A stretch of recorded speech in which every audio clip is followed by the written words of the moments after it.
Hello, hello. You know that feeling you get when you're playing a game and the artwork is just beautiful? Who drew this? Skade? So today we're going to make a digital painting based on Skade, an illustrator who drew many pretty operators from my favorite game, Arknights. It's not really a how-to, but I think going through the work process and behind the scenes for making things you see day to day is pretty interesting. So how to make a Skade drawing my way? Let's start. We all start with a blank page and an idea, or two, or three, or four. But if you're indecisive like me, feel free to go for one idea and then completely change it into the other because you already established the perspective by drawing the character first and then drawing the background. And if you're really indecisive like me, heads, I do this one, and tails, this one. Heads or tails.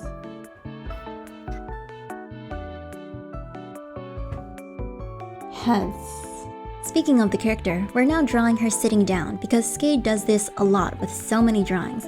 I like it because it's an easy way to make the character actually interact with the environment and kind of be integrated in instead of standing in the middle of nowhere like a sore thumb. And now we have a rough sketch. Because now that we have established the overall proportions of all of the limbs of the character, that's one less thing you need to worry about. And one or two more brain cells you can reallocate to the next phase of drawing. Now the next step is to add details. We can use a layer on top and then draw over the rough with more details of the character you're drawing. Since we're going to paint over the line art anyways, you don't have to get too detailed, like for the folds in the clothes, but you just need to make sure the lines are thin enough.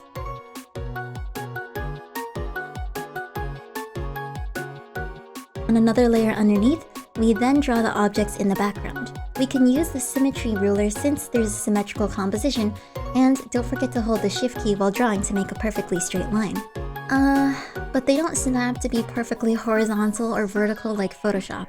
In Clip Studio Paint, you either need to use the line tool to snap to the horizontal or vertical, but it doesn't let you use your brush. Or you use the ruler tool like me, which does let you use your brush, but having to move the ruler tool every single time is a pain. But at least you can rest without worrying if your lines are off. So spend a bunch of time moving and drawing, duplicating, moving the lines again, erasing some parts until they're all in place so that the background looks good. And we can do the same for all of the items as well.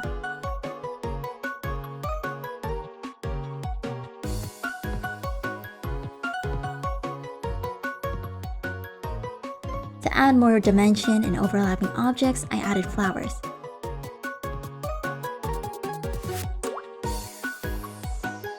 Now that everything is refined, we can block in each part so we can start the initial colors.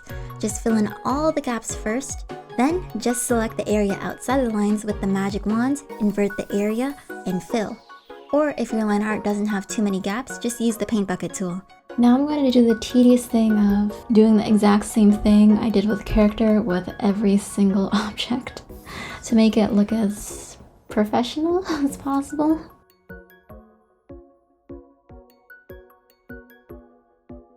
After torching yourself for 1.5 hours, all of the tedious parts are done. Now, the color, oh jeez. Hype yourself up. Almost done.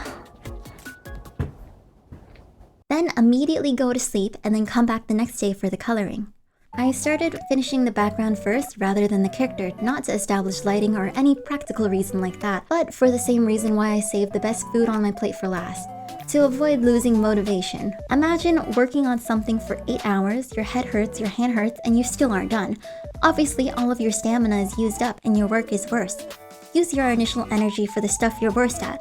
So for me, I do the background first because that's what I suck at. Skade does really cool deconstructed rooms rather than actual places as the background. So I wanted to place this character in her setting, in a deconstructed lighthouse near the sea. And I used a bunch of brushes to mimic Skade's use of rough brushes. I bet there are a bunch of wood brushes out there, but I wanted to see how far these default brushes which come with the Clip Studio program could take me. So I just played around with the opacity and size sliders while trying to figure it out as I went. For the wooden panels, I just made one and then copy and pasted a lot more beside them, erasing some panels and then adding some dimension with the light from the moon. Overall, I wanted the painting to have a blue theme because Skade uses that a lot. Like, a lot. If you're not happy with the colors like I was throughout the process, just throw every color adjustment layer at it. Just try everything and anything until it sticks. The mood isn't bright enough? Then use add layer mode to make it glow. The wall doesn't have enough variation in color? Use hard light to add some. To make the tiles, we can just make some soft reflections first with the light coming from the moon from the hole in the wall, and then divide the tiles. And for the furniture, just use the bucket tool to fill each part on a different layer, and then alpha lock the layer so that you can color and make gradients with the soft brush, making sure the light part of the gradient faces the light source, so in this case, the moon. Now onto the character. My goal was to just put the base colors as I usually do, and then add adjustment layers so that the character's lighting matches the background. And then I realized I just fucked myself over, didn't I?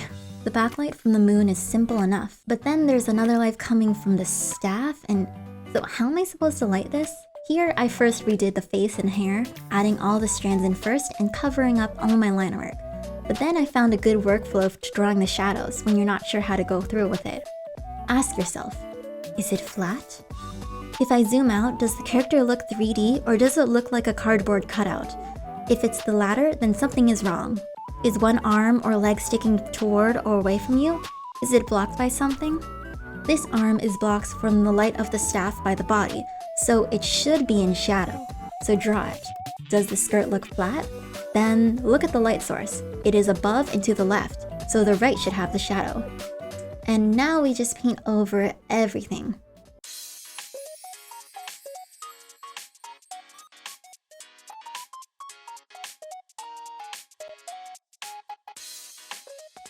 I don't like the shape of her scarf thing because there was too much negative space here, but I did like that subtle butterfly imagery here, so I just put it along with the water stuff to make the scarf more flowy. And now paint over everything more and more. Add more folds, make the shadows darker. If you want the shadow color, just add more saturation while you lower the value and shift the hue. For the staff, I really wanted to show how the light was coming from the crystals. So you can see I painted the planes, with the parts facing away from the center with the least light, and so they're the darkest. But don't forget the second light source, the moon, and add the reflection on the shiny staff as well. I also added the floating flowers back in. Now that the main character and background are ready, we can finally put the finishing touches for the objects scattered around, and any additional shadows or textures I missed. We want the objects to match the color theme with the rest of the image, so it doesn't stick out too much.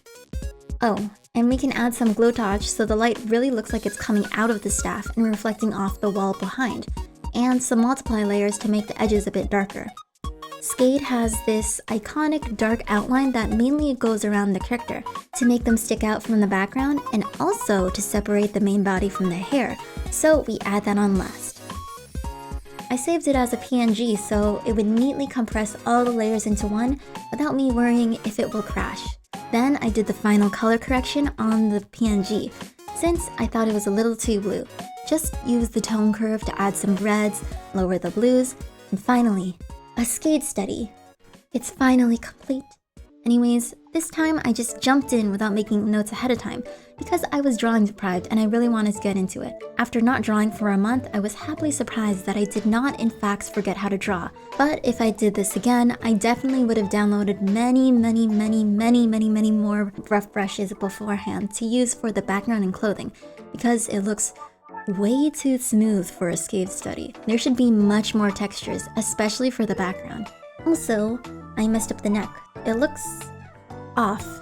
I realized halfway through coloring that the color threw me off, but I powered through, hoping that the mistake wasn't that bad. Did you notice it?